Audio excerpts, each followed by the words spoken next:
anything that you do which contributes to the betterment of another individual or a community or society, and you can take it in increasing stages, is something that would work for the United Nations, because we should stop thinking of the United Nations as something which works only at a global or planetary level.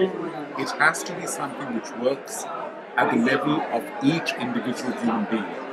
And that's why I use the phrase peopleization rather than globalization. It's not just countries coming together, it's 7 billion people coming together and helping each other out. I've actually said at conferences before, and I've certainly said to the chair of CTAUN, Anne-Marie Carlson, that CTAUN no longer just stands for Committee for Teaching about the United Nations.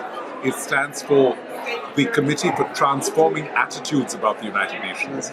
Because when you talk to people and make them realize exactly what we've been saying, that individual actions can make so much difference, then people realize the United Nations is not something totally separate or a body that you just go and visit and read about, that you are a part of it and it is a part of you.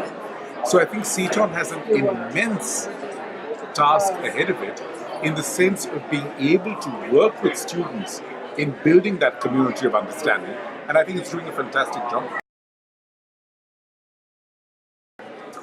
I think they've done two very important things. One is they've been able to create a community around what I would call a noble idea, and I think I don't want to use a trite phrase, but I think that's the best phrase I can do. An exalted idea, noble idea, and then get people to come around to it, which is a dramatic achievement in itself. But more important is, having brought those people around the idea, then get them to actually implement projects which can give that idea life. And I think Delta Kappa Gamma, the universities, Bridgeport and others represented here, other civil society organizations have all worked immensely in this fashion and thereby are serving the cause of the United Nations.